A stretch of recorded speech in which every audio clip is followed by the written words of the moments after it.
જય સચ્ચિદાનંદ.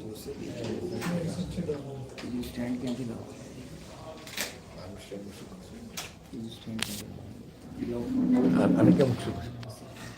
અને પહોંચી ગયું.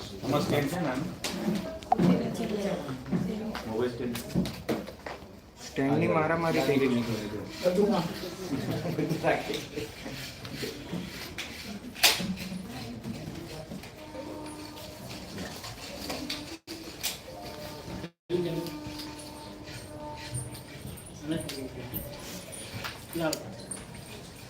થઈ ગયું. સ્ટેન્ડ આવી ગયું.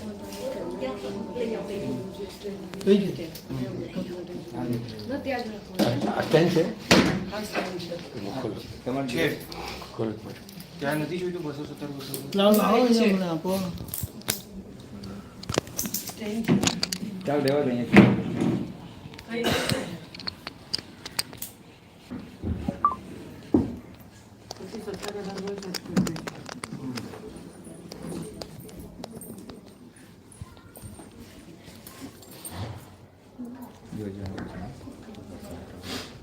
મારા વાલા તમને પાડતા લાવ. અહીંયા લો.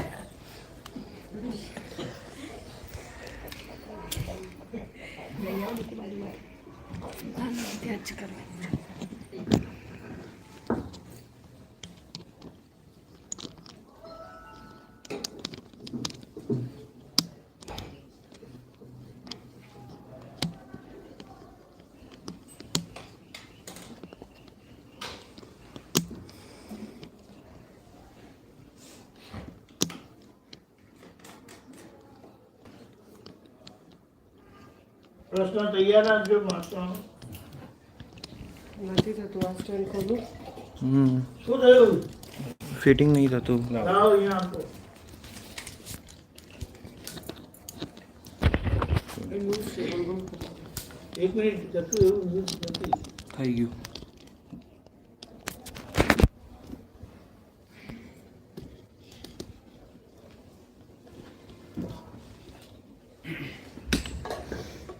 રેડી?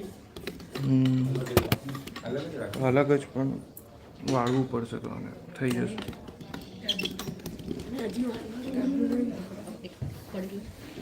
હા, વધારે વાળી દો.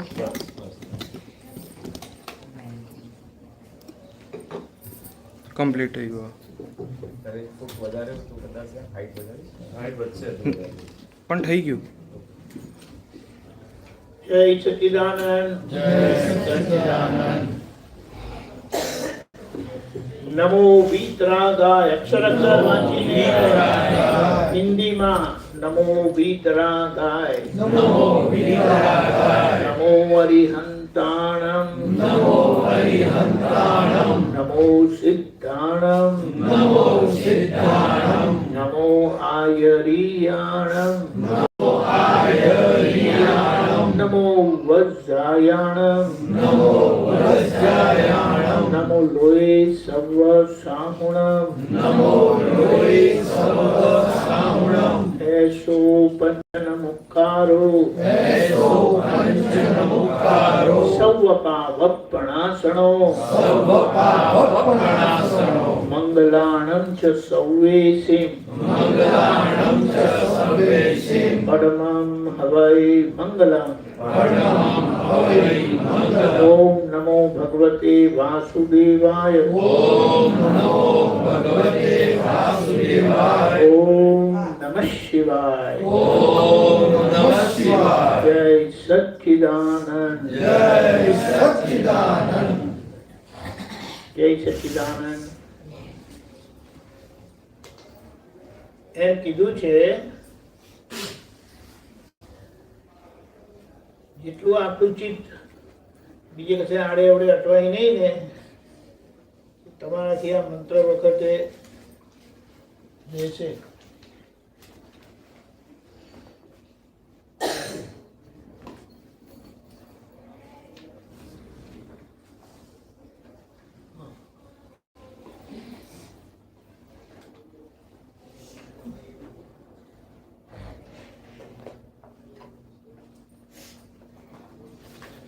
મંત્ર વખતે રહેશે. બરાબર રહ્યું હતું આખું એ વખત? બહુ સારું કહેવાય.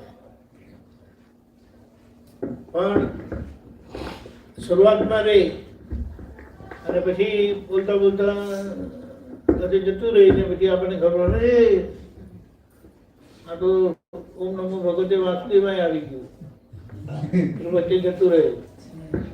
જય સચ્ચિદાનંદ. બોલો. ઘણી વાર ચરણ વિધિ કરવા બેસીએ ને તો એવું થાય છે. હા, બીજી ચરણ વિધિ બહુ મસ્ત થઈ, પછી થોડી વાર વચ્ચે ભૂલી ગયા એટલે ચિત્ત હાજર ના રહ્યું. પછી ખબર પડે કે આ ચિત્ત જતું રહ્યું, પાછી અહીંથી ચાલુ કરીએ તો વધારે વાર થઈ જાય. પણ એને વધારે વાર જોવાની નથી આપણે, તો બરાબર થાય એ મહત્વનું છે ને. એ પણ ભૂલી જાય છે વચ્ચે, ચિત્ત હાજર નથી રહેતો અમુક ટાઈમ. એટલે ના નહીં ને, કારણ કે હજી એ વ્યવહાર ચિત્ત કર્મને આધીન છે. તમે એને પકડી શકો નહીં. પણ આપણે નક્કી કર્યું છે કે મારે આ વિધિ કરતી વખતે અક્ષરે અક્ષર વાંચીને વિધિ કરવી છે. તો એનાથી શું થાય, જ્યારે જ્યારે ચિત્ત તમારું આગુ પાછું થાય ને તમને ખબર પડે. આ વાત સમજવાની. સમજાયું?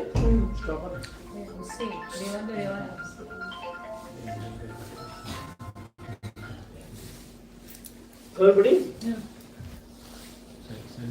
એ ચીજ આપણા હાથમાં નથી, પણ આપણા ઉપયોગ આપણા હાથમાં છે.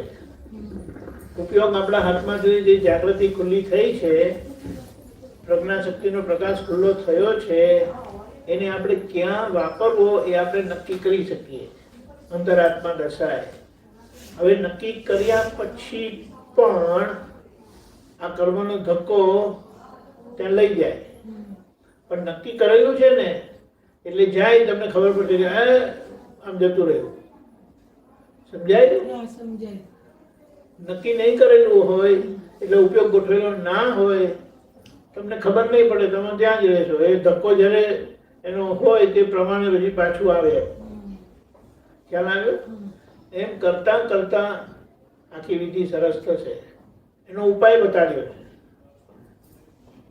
વિધિ કરવા પહેલા પ્રાર્થના કરીએ કે દાદા મારે અક્ષરે અક્ષર વાંચીને વિધિ કરવી છે, કોઈ વચ્ચે વિઘ્ન ન આવે એવી કૃપા કરજો.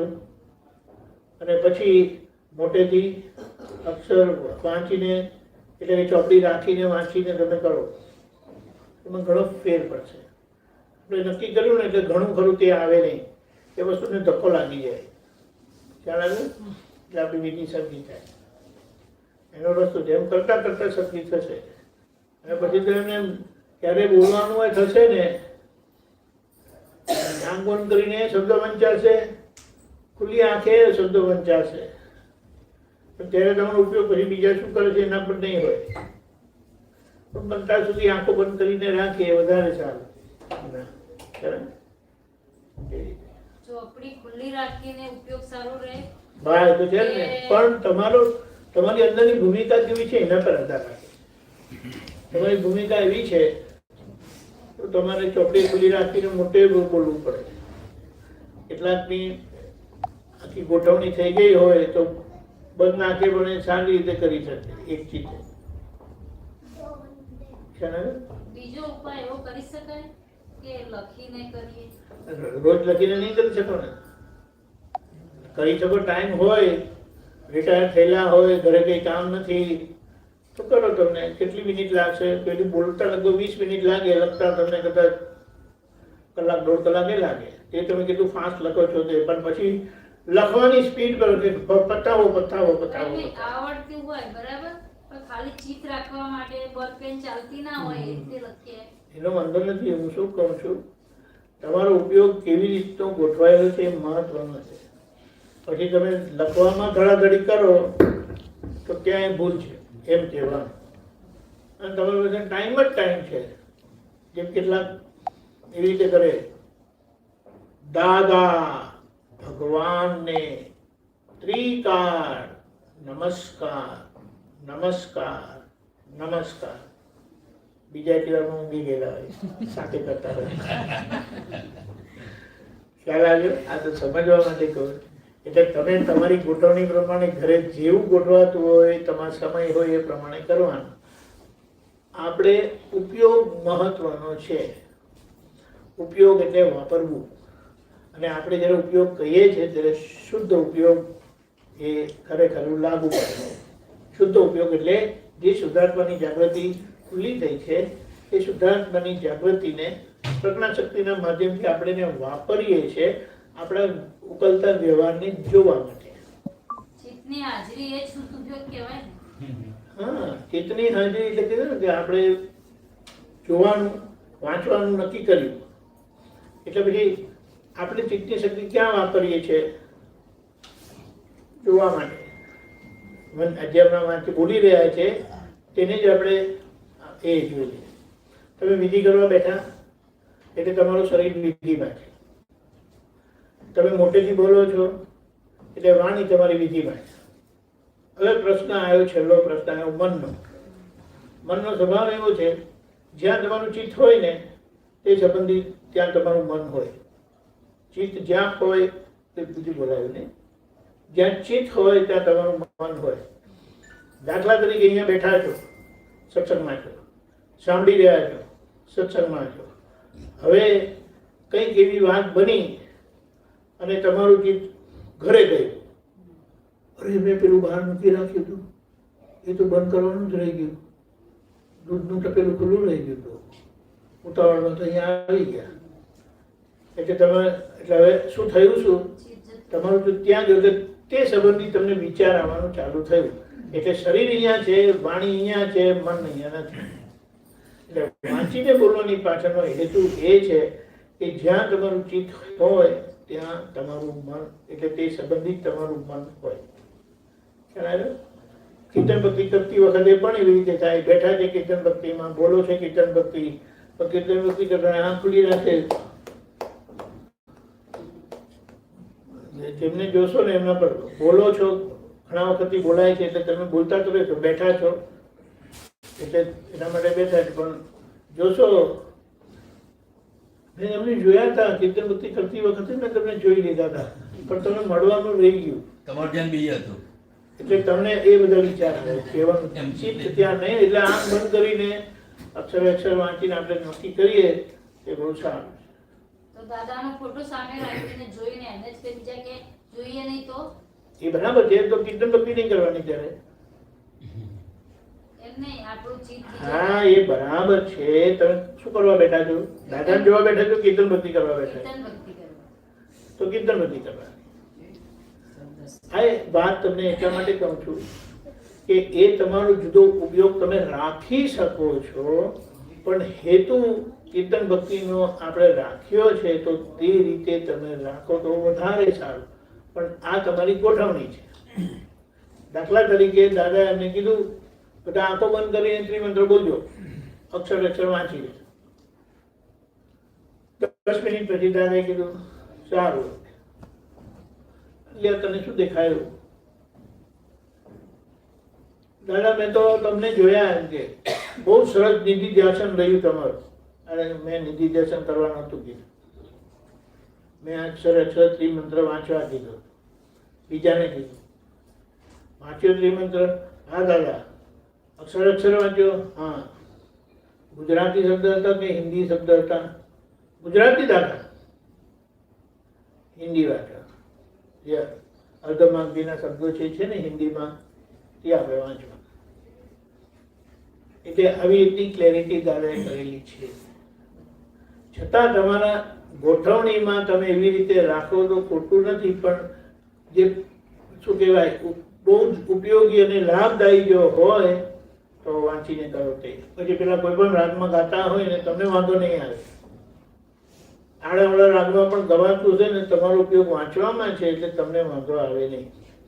અને જો તમે રાગમાં હશો કઈ જાતનું ગવડાવે, પછી કેટલાક પિક્ચરના ગાયનનું ગવડાવે તો તમને પિક્ચરનું ગાયન યાદ આવે સાંભળેલું હોય તો. પેલા ગાતા હોય કીર્તન ભક્તિ ને તમને સંભળાય પિક્ચરનું ગાયન, થઈ શકે ને એવું. જેમને પિક્ચરનું ગાયન ખબર જ નથી તો એ સરખી રીતે ગાઈ શકે. એટલે કહીએ ખરા કે સરસ રાગ છે, ક્યાંથી લઈ આવ્યા? એ તો પિક્ચરનું જે ગાયન. મોટા બ્રધરે કીધું લેસન શીખવાડ્યું કે ડિફિકલ્ટ સબ્જેક્ટ હોય ને તો વાંચી જવો અને તારે લખી કાઢવાનું બરાબર છે. તો એ મને એક પ્રેક્ટિસ મારા અંતસ્કરમાં પડી ગયેલી. પછી બરોડા આવ્યા પછી ઓલમોસ્ટ 95 થી આજે 28 વર્ષ થયા હું ઓફિસમાં હોઉં. આજની તારીખમાં અનુભવથી કહું છું, હું ફ્રી હોઉં ને તો મેં કમ્પોઝિશન નથી રાખ્યું, પણ 7 થી 5 દિવસ તો થઈ જાય 250 ચોપડો રાખ્યો, બહુ ચોપડા ભર્યા છે. 5 વખત ત્રિમંત્ર લખવાનું, 11 વખત કીર્તન ભક્તિ લખવાની અને 9 કલમો જેવો ટાઈમ હોય. તો એનાથી જે લખું છું પછી કી ત્યારે હાજર રહે છે ને, પછી પોતે ત્રિમંત્ર બોલવાનો વારો આવે કે કોઈ બોલાવે છે ને તો એ ગોઠવણી મેં આ રીતના કરેલી અને ઓફિસમાં એ પ્રમાણે. બરાબર. એટલે આ તો બધી ગોઠવણી આપણે કરી શકો આ રીતે. બરાબર. હવે ઘરની વાત આવી. આપણે એમ પૂછીએ કે ઘરમાં બધા તમારાથી ખુશ છે ને? નથી. હવે આપણને એના માટે ઉપાય બતાડ્યો. આ બધું જે આપણે વાંચ્યું એમાં બધી ખબર પડી કે ખરેખર ઘર અને ઘરનો વ્યવહાર એવો છે ને, ડગલે ને પગલે આપણાથી ભૂલ થતી હોય છે, કરતા નથી. આ સમજાય ને? થતી નથી ને કરતા નથી માં બેમાં ફેર થતી હોય છે, કરતા નથી. કારણ કે એ કર્મ ફળ છે અને કર્મ ફળ આપનારા આપણે નથી. એ આગળ વિચાર્યું ને એવું આ નામધારીનો વ્યવહાર થાય છે. એટલે આપણે આપણી શું જવાબદારી રહી? દ્રષ્ટિ મળી, છૂટા પડ્યા. આપણી જવાબદારી એ થાય કે જ્યારે ભૂલ થાય કે આપણે એના પ્રતિક્રમણ કરીએ. હવે અહીંયા આપણે આજ્ઞાની બે દ્રષ્ટિથી જોઈ લઈએ. ભૂલ થાય, જુએ તો ખબર પડે કે ના જુએ તો ખબર પડે? જુએ તો આપણે જોઈએ ત્યારે કઈ સત્તામાં છે, એટલે કે કઈ આજ્ઞામાં છે? આપણે જોતા હોઈએ ત્યારે કઈ આજ્ઞામાં કહેવાય? બીજી આગળ એટલે રિયલ બીજી આગળનો બીજી આજ્ઞા કઈ છે? રિયલ જેવો શુદ્ધાત્મા. નિશ્ચય દ્રષ્ટિથી હું શુદ્ધાત્મા છું. શબ્દમાં ફેર થશે તો સમજણમાં ફેર થશે, સમજણમાં ફેર થશે તો અનુભવમાં ફેર થશે. વાત સાચી? આટલો સિમ્પલ શબ્દ દાદાએ જ આપેલા છે તો આપણે એ શબ્દ બોલવામાં શું વાંધો છે? કઈ વાંધો કરો? બિલકુલ નહીં. એટલે નિશ્ચય દ્રષ્ટિથી હું શુદ્ધાત્મા છું. એટલે નિશ્ચય દ્રષ્ટિથી આપણે જોવાનું, એટલે આપણે જોઈએ છે. શુદ્ધાત્મા દ્રષ્ટિએ, અંતરાત્મા દશાની ભૂમિકામાં, પ્રજ્ઞા શક્તિ દાદા ભગવાનની ના પ્રકાશમાં. બરાબર? જોઈ લીધું એટલે જોવાની ભૂમિકામાંથી આપણું કામ પતી ગયું નિશ્ચય દ્રષ્ટિથી. હવે એ જ અંતરાત્મા દશા એ વ્યવહાર દ્રષ્ટિથી છે. આપણે હવે વ્યવહાર દ્રષ્ટિથી વ્યવહાર ખબર પડી, નિશ્ચય દ્રષ્ટિથી વ્યવહાર ખબર પડી કે ભૂલવાળો છે. નિશ્ચય દ્રષ્ટિથી ખબર પડી કે વ્યવહાર જે ઉકેલ આવ્યો કર્મ ફળ સ્વરૂપે તે ભૂલવાળો નીકળ્યો. હવે વ્યવહાર દ્રષ્ટિથી આપણે એને સરખો કરી લેવાનો. કારણ કે વ્યવહાર દ્રષ્ટિ એ દોષવાળી દ્રષ્ટિ છે કે નિર્દોષ દ્રષ્ટિ છે? દોષવાળી. ફરીથી બોલ. વ્યવહાર દ્રષ્ટિ એ નિર્દોષ દ્રષ્ટિ છે કે દોષવાળી દ્રષ્ટિ છે? પછી દોષવાળી છે, દોષી દેવાય છે. વ્યવહારથી દોષિત નથી દેતા. આપણે આપણા શબ્દો સાંભળવાના. વ્યવહાર દ્રષ્ટિ જો દોષવાળી હોય તો આજ્ઞા દોષવાળી ના થયું કહેવાય? વ્યવહાર દ્રષ્ટિ જો દોષવાળી હોય એટલે હું કહું કે વ્યવહાર દ્રષ્ટિથી અશોકભાઈ છું, ખબર પડી? અને આપણે કહીએ કે વ્યવહાર દ્રષ્ટિથી દોષવાળા છે તો આજ્ઞા દોષવાળી ના થઈ? અહીંયા આપણે હું કહીશ ને તમને તરત ખબર પડશે. વ્યવહાર દોષવાળો છે, પકડાયું? પણ આપણે બોલતા બોલતા કહી જઈએ વ્યવહાર દ્રષ્ટિથી દોષ થયેલો છે. બરોબર. વ્યવહાર દ્રષ્ટિથી દોષ થયેલો વ્યવહાર દ્રષ્ટિ તો પુરુષાર્થ છે, આજ્ઞાનો ઉપયોગ છે, આજ્ઞાનો ઉપયોગ નથી. એટલે વ્યવહાર દ્રષ્ટિ એટલે શું? જેમ આપણે ચા ગાળતી વખતે ગરણી વાપરીએ તો એ પત્તીને કાઢી નાખે છે ને, ત્યાં વ્યવહાર દ્રષ્ટિ વ્યવહારમાં થયેલી ભૂલને કાઢી નાખે. સમજાય? વ્યવહાર દોષ વાળો છે. હા, વ્યવહાર દ્રષ્ટિ તો વાળી થોડી છે. વ્યવહાર દ્રષ્ટિ તો પુરુષાર્થ છે. બરાબર. વ્યવહાર કર્મનું ફળ છે. ઉકલતો વ્યવહાર એ વ્યવહાર કર્મનું ફળ છે. એ આપણી હાથમાં નથી, આપણા સત્તામાં નથી. એટલે વ્યવહાર દ્રષ્ટિથી આપણે વ્યવહારને સરખો કરી દેવાનો છે. જોવાના ભાગે નિશ્ચય દ્રષ્ટિથી હું શુદ્ધાત્માનું કામ કરે છે. જોવાની સત્તામાં, જેમ કે બેનનું નામ શું? કૃષ્ણ. તમારા વાઈફનું નામ? કૃષ્ણ. હા. કૃષ્ણાબેન જોડે હો ત્યારે તમે પતિદેવ તરીકે રહો છો, બરાબર? એની જોડેના બધા વ્યવહાર પતિદેવ તરીકેના છે. પણ જો છોકરા જોડેનો વ્યવહાર આવે તો તમે ફાધર છો, બરાબર. બરાબર છે? એટલે એક બાજુ ફાધરનો વ્યવહાર છે તે ઉકલતો વ્યવહાર છે છોકરા જોડે, બરાબર. તેમાં તમારી ભૂલ થાય ને, થાય. હવે એ ભૂલ થાય તો એ નિશ્ચય દ્રષ્ટિ જોઈ લે. બરાબર. ખ્યાલ આવ્યો? હા. હવે નિશ્ચય દ્રષ્ટિએ જોઈ લીધું તો હવે વ્યવહાર દ્રષ્ટિના પુરુષાર્થમાં આવ્યા તમે. એ વ્યવહાર દ્રષ્ટિના પુરુષાર્થથી ઉકલેલો વ્યવહાર જે ભૂલ વાળો છે તેને તમારે સુધારી લેવાનો.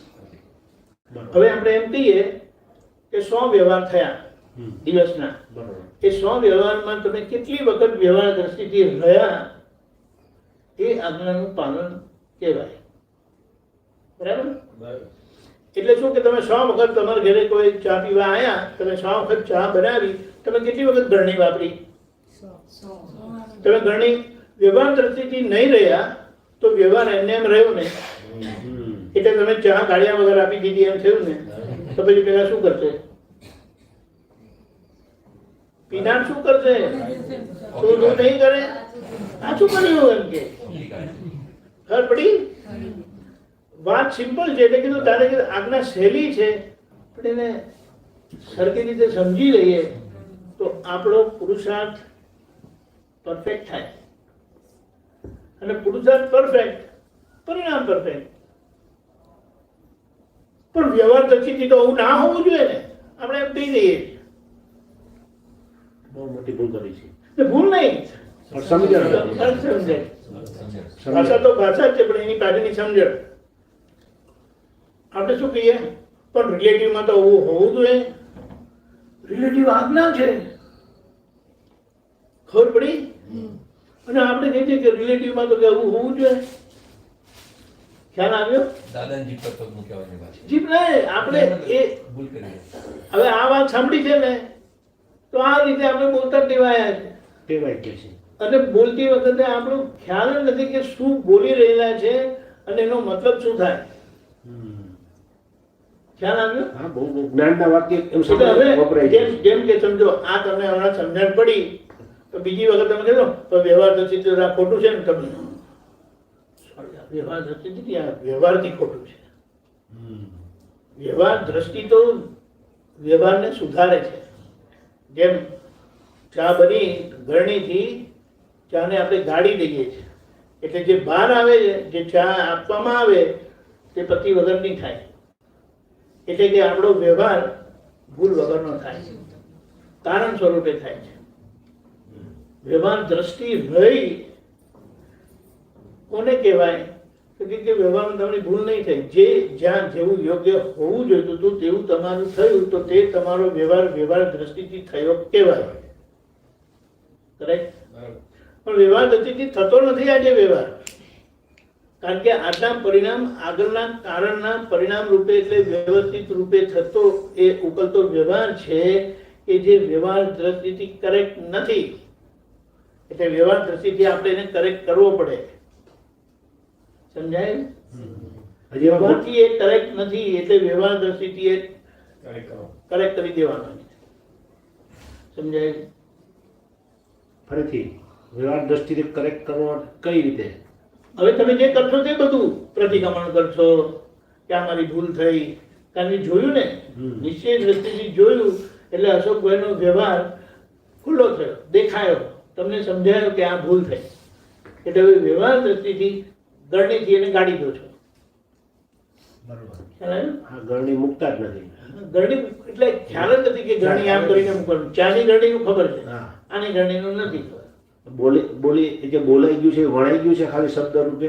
ના ના, કારણ કે તો દાદાએ આપેલું છે ને એટલે આપણે બોલીએ છીએ. ઓકે. પણ એની પાછળની સમજણ એટલી વિશાળ છે તે આપણને ખબર પડે. અને એ સમજણથી આપણે એ આજ્ઞામાં રહીએ તો પછી તમારો કયો વ્યવહાર ચોખ્ખો કર્યા વગર રહે છે? એટલે કેટલા લોકોને ચા ગાળ્યા વગર આપશો? બધાને ગણાઈને જ જાય. કોઈને નહીં આપો, નહીં કોઈને નહીં આપો. બરોબર. આ સમજણ સાથે રહ્યા તો તમને તમારો વ્યવહાર ક્યાં ભૂલ થાય છે ખબર પડી જશે. અને વ્યવહાર દ્રષ્ટિ વપરાશે. અને વ્યવહાર દ્રષ્ટિ વપરાય એટલે આપણે દાખલો એ આપતો હતો, 100 માંથી 70 વખત તમારે વ્યવહાર દ્રષ્ટિની જાગૃતિ રહી વ્યવહારમાં તો તમે વ્યવહાર સુધારવાના. તો એ 70% માર્ક્સ આપણે લાવેલા કહેવાય. દાદાએ શું કીધું? આજ્ઞા પડાય કે ના પડાય તમારે જોવાનું નથી. તમે વ્યવહાર દ્રષ્ટિથી જોયું એટલે તમને તમારી ભૂલ ખબર પડી, તમે પ્રતિક્રમણ કરવાના છે. આજ્ઞાનો નિશ્ચય એ આજ્ઞા પાલન કીધું છે. કારણ કે આજ્ઞાનો નિશ્ચય તમારી પાસે તમને તમારા ચૂકાયેલા વ્યવહારને કરેક્ટ કરાવશે. સમજાયું? પણ આપણે પેલું બોલતા બોલતા બોલતા એટલી બધી આદત થઈ ગઈ છે ને, કોઈ કાન દઈને સાંભળે ને એટલે બરાબર સાંભળે શું બોલે છે આ, પછી આપણને આમનું બોલેલું સંભળાશે.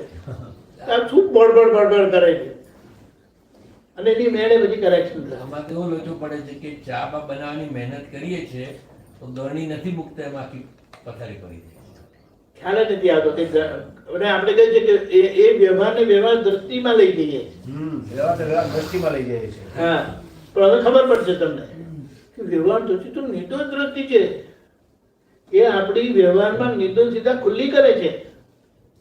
એટલે જ્યાં વ્યવહાર દ્રષ્ટિનો ઉપયોગ છે ત્યાં વ્યવહાર આખરે સરખો થઈ જાય.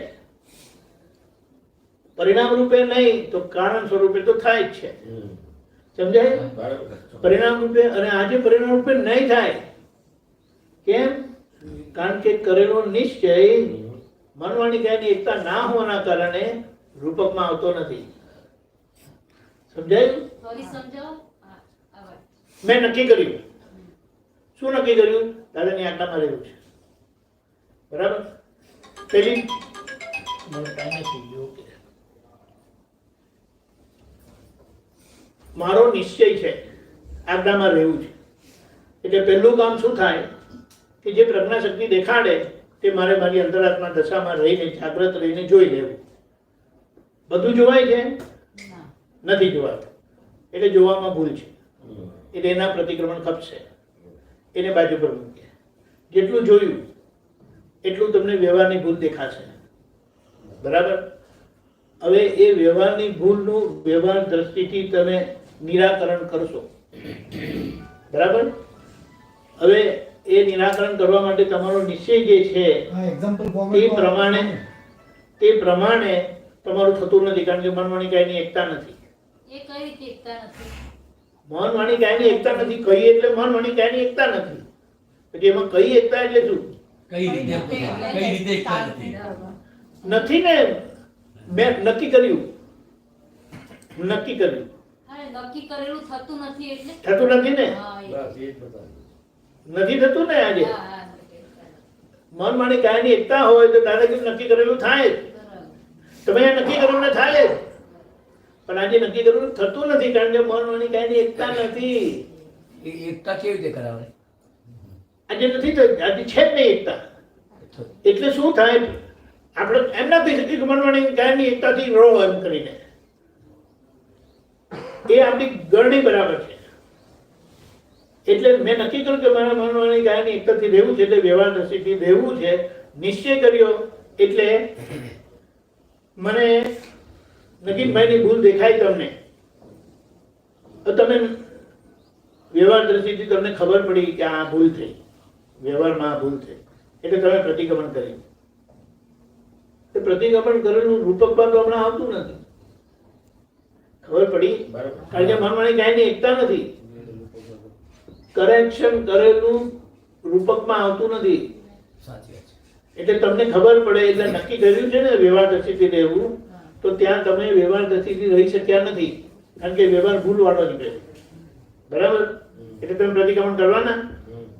મનમાની કાંઈની એકતા નથી એટલે આજ્ઞાનો કરેલો નિશ્ચય આજ્ઞા પ્રમાણે રહી શકાતું નથી.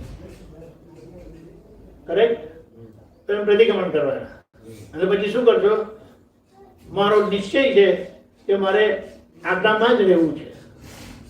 હવે આ શું કરે છે? નિશ્ચયથી તમે એટલે કે અંદર તમે મનમાની કાયાની એકતા કરી દીધી.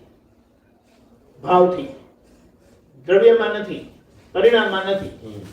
હવે એ જે કરેલી છે ને, નિશ્ચય કરેલો છે ને આજ્ઞામાં જ રહેવું છે, તેનું પરિણામ શું આવે?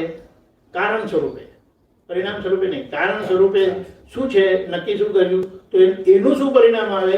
તો કે મન બે વ્યૂ પોઈન્ટ વાળું જ રહેવાનું. કયા વ્યૂ પોઈન્ટ? વ્યવહાર અને નિશ્ચય, બે વ્યૂ પોઈન્ટ. પણ વ્યવહાર અને નિશ્ચય સિવાય આપણે હજી વ્યવહારમાં બધી ભૂલો છે ને અભિપ્રાયોની. વ્યવહાર દ્રષ્ટિ અને નિશ્ચય દ્રષ્ટિ, આજ્ઞામાં બે દ્રષ્ટિ એટલે બે વ્યૂ પોઈન્ટ આપેલા છે આપણને. હવે વિચાર કરો કે આપણી પાસે આ મન એવું છે આજે, બે જ વ્યૂ પોઈન્ટ. આ કોણ છે? નગીનભાઈ વ્યવહાર દ્રષ્ટિથી છે અને અંદર નિશ્ચય દ્રષ્ટિ શુદ્ધાત્મા છે. તો પછી નગીનભાઈ જે કંઈ પણ કરે છે તેના માટે મને કંઈ ઝઘડો થાય ને, કારણ કે મને ખ્યાલમાં રહી કે તો વ્યવહારનો ભાગ છે, પર છે, પરાધીન છે, પરાધીનતા કરાવે છે. સમજાયું? સમજાયું? પણ આજે એવું રહેતું નથી. એટલે એ કારણ સ્વરૂપે રહી છે, જેના પરિણામે એ 70% કરતાં વધારે થયું ને, 70+, તો કે મહાવિદ્યમાં આ પેકેજ સાથે જન્મ થશે અને બાકીના 30%નો ઉકેલ લાવવાનો અને 70%ના પરિણામે ભગવાનના દર્શન થશે, કામ પૂરું થશે. મહાવિદ્યની ટિકિટ 70%ની છે તો ખબર છે ને પાસિંગમાં. બોલો, એટલે આપણે એનાથી ખબર પડે કે 70%થી રહેતું નથી. એનો વિકલ્પ નથી કરવાનો. 70% નહીં રહ્યું તેના પરિણામે આપણો જન્મ કોઈ મહાત્માના ઘરે થાય. આપણા મહાત્માના ઘરે બધા છોકરાઓ આવે તે કેવા છે? આમાં આપો. એમ નથી કીધું કે મને ભૂખ લાગી મને આપો. પછી કઈ વગાડ્યું તો કે પપ્પા હર્ષને વગાડ્યું. મને વાગ્યું એમ નથી કહેતો, હર્ષને વગાડ્યું. અને જોયેલું સાંભળેલી વસ્તુ છે. તમારા ઘરે બધાના ઘરે કોઈ ને કોઈ રીતે એવું હશે. એ મોટા થશે એટલે એમની ભાષા બદલાઈ જશે, કારણ કે નાના છે ત્યાં સુધી એ નેચરલ છે. પછી માણસોની ભાષાના પરિચયમાં આવવાથી એમની ભાષા એવી થઈ જશે. પછી એ તમને એ નહીં જોવા મળે. ખ્યાલ આવ્યો? જય સચિદાનંદ.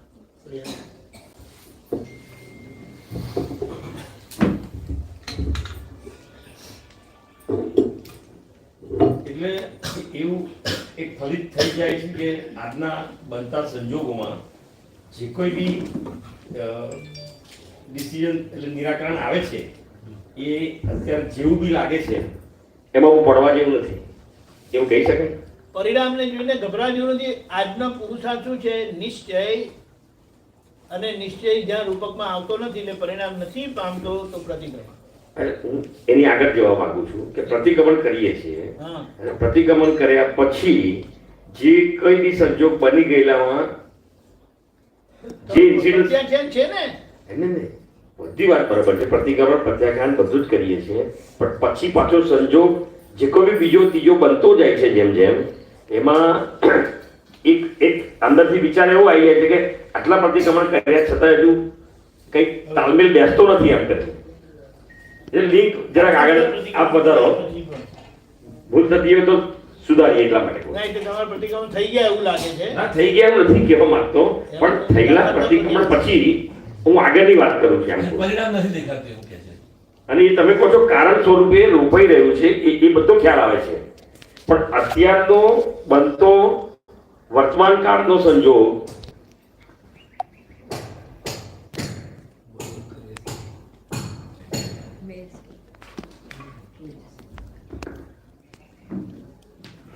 હું શું કહેવા માંગુ છું ખ્યાલ આવ્યો ખરો કે મને કંઈક ખબર ના પડે એવું થયું લાગે છે? તમને થાય છે કે મેં પ્રતિક્રમણ કર્યા પણ એ પ્રતિક્રમણ નથી થયેલા હજી પ્રતિક્રમણ બાકી છે, એનો મતલબ એમ છે. એનો વાંધો નથી, પણ હું એ સમજવા જ માંગુ છું એટલા માટે જ કહું છું. આગળ શું આગળ એટલે એ જે આપ કહો છો કે જે સંજોગ બને છે એને એ પૂરેપૂરું આજ્ઞામાં નથી રહેવાતું, એની તો આ મુશ્કેલી જ છે 100%. એ તો છે ને, એટલે પ્રતિક્રમણ કરવાના છે. એટલે પછી તો ખબર પડશે. ઓકે, ચાલો. આગળ નથી હમણાં. ના, ના, ના. આગળ તમે જે પ્રત્યાખ્યાન કર્યું ને એ આગળ આવશે પરિણામ, કારણ કે આજે રૂપકમાં નથી આવે એવું. એટલે કે આજ્ઞાનો નિશ્ચય એ આજ્ઞા પાલન છે. પડાય છે કે નહીં તમારે જોવાનું લાગે કે મારે જોવાનું છે, કારણ કે તમે આજ્ઞા જે ચૂકશો ને તમને તમારી ભૂલ સમજાશે, તમે પ્રતિક્રમણ કરવાના છે. એટલા માટે કીધું આજ્ઞાનો નિશ્ચય અને પ્રતિક્રમણ. એટલે પ્રતિક્રમણ પ્રત્યાખ્યાન આવી ગયા એ આખો આપણો પુરુષાર્થ છે.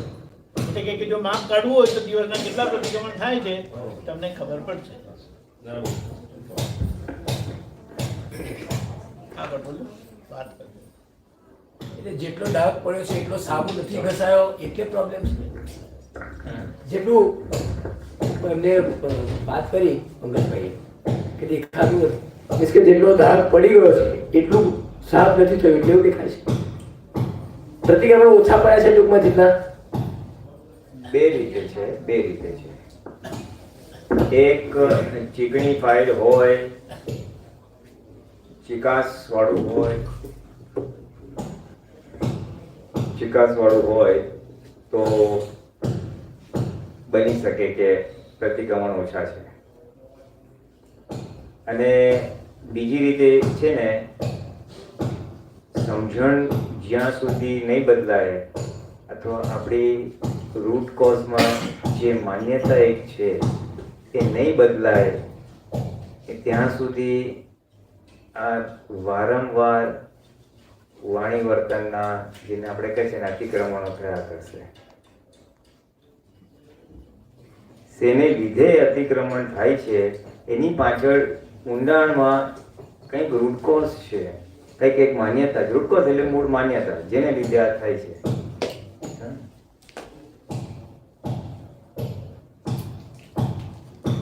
તમે લેટ આવો, આપણે ક્યાંક બહાર જવાનું હોય, તમે લેટ આવો એટલે મને ગુસ્સો આવે, 4 વાગ્યાનો ટાઈમ કીધો તને આવ્યા નહીં. પછી ખબર પડી આ તો અતિક્રમણ થઈ ગયું, એટલે હું પ્રતિક્રમણ કરું.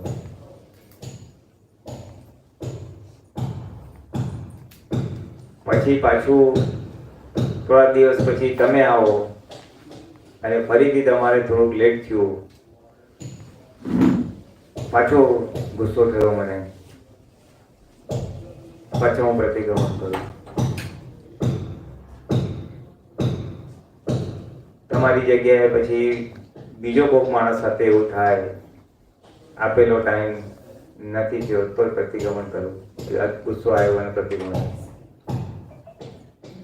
હવે એ ક્યાં સુધી ચાલશે? એ ગુસ્સા ક્યાં સુધી ચાલશે? કે મારી એક માન્યતા છે કે ટાઈમસર પહોંચવું જોઈએ, મેં આપેલો ટાઈમ છે, હું ટાઈમસર પહોંચું, સામાએ ટાઈમસર પહોંચવું જોઈએ. હવે જ્યાં સુધી મારી અંદર એ માન્યતા પડી છે ને, ત્યાં સુધી એ માન્યતાની વિરુદ્ધ કંઈ થશે એટલે અતિક્રમણ થયા જ કરશે. ખ્યાલ આવે ને? આ કેમ ટાઈમસર આવવાની? અને જ્યારે મારી માન્યતા બદલાઈ જશે, એ ટાઈમસર આવે તો ઠીક છે, ના આવે તો બી વ્યવસ્થિત છે અથવા ફાઇલ છે. મારી માન્યતા બદલવાની છે. મને ખબર પડે કે મારી કઈ માન્યતાને લીધે અતિક્રમણ થાય છે. જ્યારે કોઈ પણ વસ્તુ વારંવાર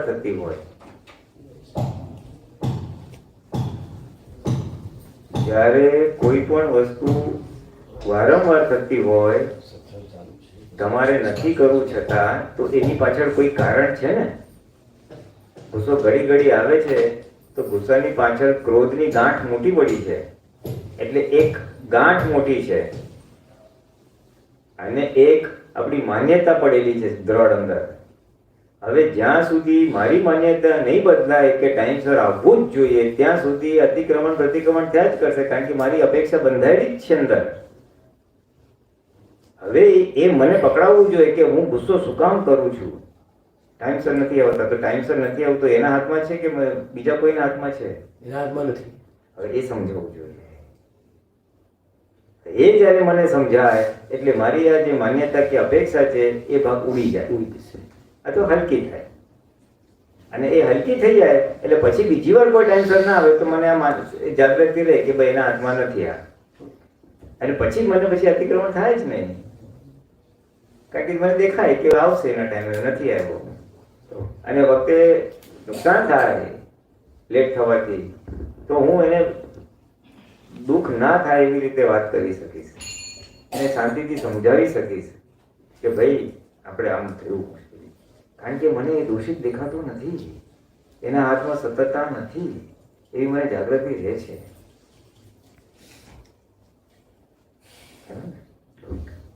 એટલે બેવ છે, એક માન્યતા બી છે અને એક ભરેલો માલની જેને કહેવાય ને ઘણા બધા પડ છે, એમ ગાંઠ મોટી છે. એટલે એ પ્રતિક્રમણ કરવા છતાં થાય, ત્યાં એ પછી ગાંઠ નાની કરવી પડે. એ નાની તો એવી રીતે જ થાય અને ઘણા ખરા અંશે પ્રત્યાખ્યાન થાય, પછી મોટી ગાંઠ સામે બીજો પુરુષાર્થ મૂકવો પડે. મારી ગરમ મગજની પ્રકૃતિ છે, ગુસ્સો તો આવ્યા જ કરે, મને નથી કરવો તો આવે જ છે, ભરેલો જ છે. ક્રોધની ગાંઠ મોટી છે. એની પાછળ કરતા બહુ ઘણા બધા કારણો છે ક્રોધ થવાના. ધાર્યું ના થાય, કામનો બગાડ થાય, અપમાન થાય, જૂઠું બોલે, ઘણા બધા કારણો છે. એટલે ત્યાં આગળ એ ગાંઠ મોટી છે એટલે હું પ્રતિક્રમણ કરું. પછી ખબર પડે આ તો ઘડી ઘડી થાય છે, એટલે પછી ન કરવાની હું શક્તિ માંગુ. શું? ક્રોધ ન કરવાની શક્તિ માંગુ. અને એ શક્તિ જેટલી વાર માગ કરું એટલે હું ઊંધા આટા મારું છું. શેના પર ઊંધા આટા મારું છું? એ તો ક્રોધ તો કરવો જ જોઈએ, આપણું ધાર્યું ના થાય તો આપણે ચાલે જ નહીં, એને દબડાવી જ દેવું છે, એવું ભરીને લાવેલો છું. અને સોલિડ ભરીને લાવ્યો છું ખૂબ. એટલે કે 1,00,000 પડ લઈને ભરીને આવે, 1,00,000 વાર મેં બોલેલો છું, એટલે 1,00,000 વાર એ પરિણામ આવશે. ગાંઠ મોટી છે. એટલે જો હું નવરા સમય એક પડ તોડી નાખું,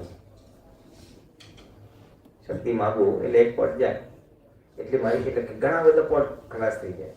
અને પછી એવો પ્રસંગ બને તો તરત હાજર થઈ, મારે આ નથી કરવાનું. એનો દાખલો છે નવકર્મ. નવકર્મ શું છે? આપણે ખાલી માન્યતા જ કરીએ, મને અહમ ના દુબાય એવી શક્તિ આપો, ધર્મનું પ્રમાણ ન દુબાય, કારણ કે એવું લઈને આવેલા છે, અહમ દુબાય એવું લાવીને આવેલા છે. હવે હું આજે ઊંધું માંગુ છું કે આ ન કરવાની મને શક્તિ આપો, એટલે અભિપ્રાય બદલું છે ને હું આવેલું આમ દુભાવવાનું, અને આજે હું એને વિરુદ્ધ જાઉં છું. આજનો અભિપ્રાય આજના જ્ઞાન પ્રમાણે હું બદલું છું, એટલે કે હું એના પક્ષમાં નથી. પણ એ તો મારે નક્કી થયું હતું સવારે એકવાર, પણ પાછું રહ્યું નહીં મને, એટલે મારે બહુ વાર માગવું પડ્યું. ચાલો તમે આવી જાઓ. મારે બહુ વાર માગવું પડ્યું, કારણ કે બહુ ભર્યું છે. એટલે જેટલી વાર શક્તિ માગ કરું એટલે મારી જાગૃતિ વધે. એ કેવું છે, શાક લેવા જઈએ ને, એક તરાજવામાં વજન મૂકે 1 કિલો, એટલે બીજા તરાજવામાં શાક મૂકે, સમજો ભીંડા. 1 કિલો અહીંયા મૂકી દીધું, ભીંડા તો ઉપર છે. હવે એ ભીંડા ક્યાં સુધી મૂકશે? 1 કિલો પૂરો બેલેન્સ થાય. એટલે આ શક્તિ ક્યાં સુધી માગવાની? બેલેન્સ થઈ જાય, સમજાય. આ બધું વજન કેટલું છે ખબર નથી ને, થોડુંક નાખીને આપણે રાજુ કેમ નથી થતું એવું કયા કરીએ છીએ, એવું થાય છે. એટલે વધારે માગે છે. હા, એટલે વધારે બધું 1 કિલો જ થશે, બેલેન્સ થશે. એવું છે. અમુક વાર મારી માન્યતા ચેન્જ થઈ ગઈ ને તો પછી મારું આ ફટકરતું પડી જશે. એટલે અમુક ભાગ માન્યતા ઉપર આધાર રાખે છે અને અમુક ભાગ કેટલી મોટી ગાંઠ રહીને આવ્યા છે એના પર આધાર રાખે છે. મને નિર્વિકાર રહેવાની શક્તિ આપો. એ તો મને ખબર છે ખોટું છે બધું છે, પણ તોય હજી થયા કરે છે. કેમ? સમજાઈ ગયું છે તોય, પ્રતિક્રમણ કરું છું તોય. તો કે અંદર એ ભરેલું છે, આકર્ષણનો ભાગ ભરેલો છે, એટલે એને છેદ છેદ છેદ છેદ કરતા કરતા કરતા કરતા કરતા કરતા પૂરું થશે.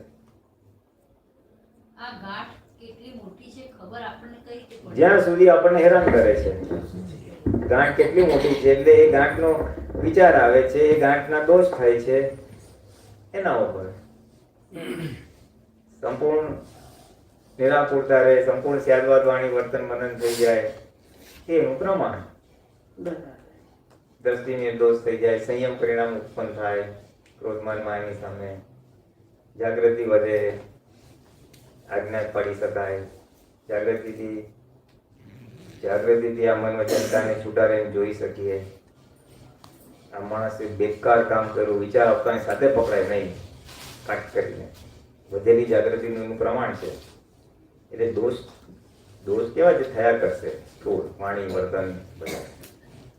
પછી એને શુદ્ધિકરણના જે પુરુષાર્થ છે, જે બી આપણે કરો, પ્રતિક્રમણ કરો, શક્તિ માગો, માન્યતા બદલો, એટલે એ અમુક પોઈન્ટ બધા ઓછા થતા જશે. આ ગાંઠ જલ્દી ધોવા માટે આપણી જો માન્યતા બદલી કરીએ તો જલ્દી ધોવાઈ જાય? બદલાઈ જ જાય ને. જો નાનો દાખલો આપું, વાંચેલો છે ને, લંડનમાં મેટ્રો ટ્રેન હતી બહુ વર્ષો પહેલા. એટલે મેટ્રો ટ્રેનમાં એક સ્ટેશન પરથી એક બેન એક નાના બાળકને લઈને ચડી. નાનું બાળક હશે 2 વર્ષ 3 વર્ષ 4-5 વર્ષ. એટલે એ છોકરો બહુ ખટપટીયો હતો.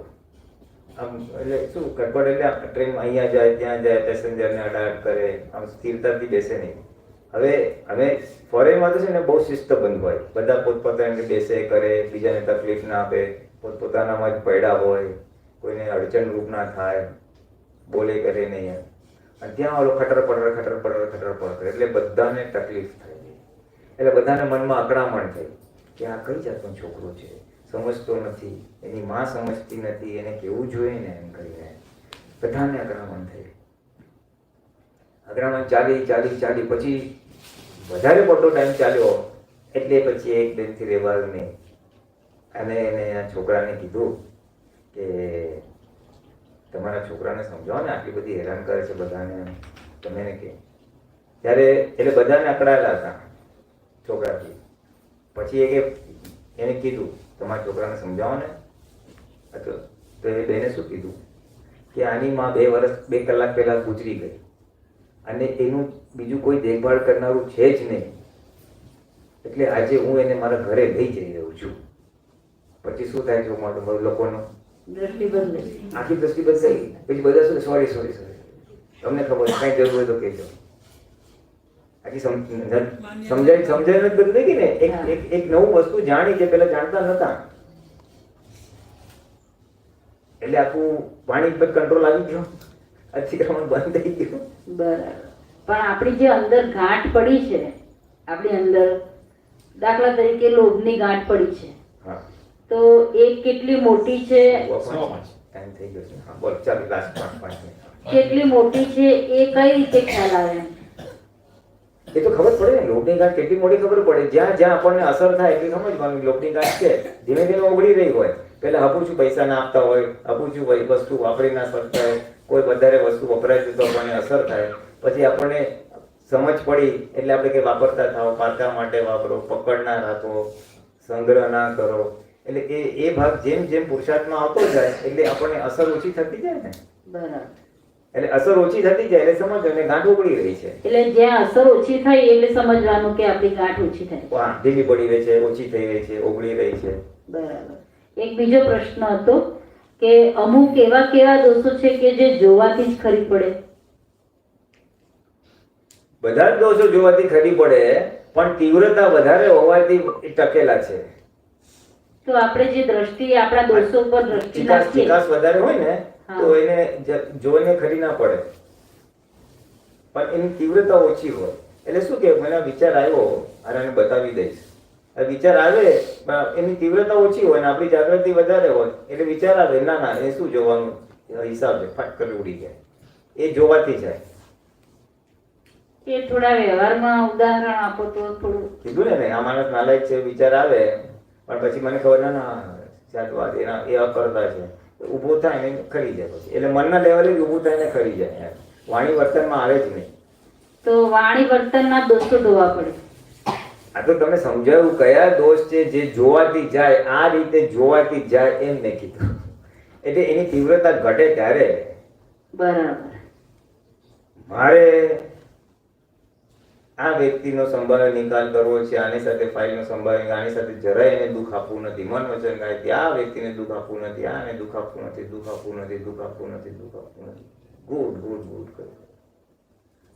પછી એનો ગમે તેવો વ્યવહાર થાય તો તમારો આ ભાગ જે ઘૂટેલો છે તમને હાજર રહેશે. એને બતાવી દઉં યાર બહુ થઈ ગયું એવો વિચાર આવે પણ તમે નક્કી કર્યું છે નથી કર્યું એટલે વિચાર આવે ને એ તમે એના પક્ષમાં નહીં આવો. વિચાર આવશે પણ તમે એમાં ભળશો નહીં. એમાં તન્માયકાર થયા તો વાણી વર્તનમાં આવશે પણ જાગૃતિ વિશેષ હોવાથી એ વિચારના લેવલે જ પકડાઈ જશે. બરાબર. વિચારમાં ભળી ગયા તો ફટ કરતું બોલાઈ જશે. વિચાર આવ્યો અને બધું કહ્યું ના ના ના એ વ્યવસ્થિત છે આ તો અમારે દુઃખ નથી આપવું તો સમજી જશે. એ ભલે બોલે આપણો હિસાબ પૂરો થાય છે સમજી જશે. એટલે તપ કરવાની શક્તિ હોય કે જે બી હોય. આ તો એક રેન્ડમ એક્ઝામ્પલ. આ જે દેખત ભૂલી ટળે એ છે ને એનું નહીં એનું થોડું પ્રકાશ પાડો સારું. દેખત ભૂલી ટળે એ જુદી વસ્તુ છે. દેખત ભૂલ ટળે એ જુદી વસ્તુ છે.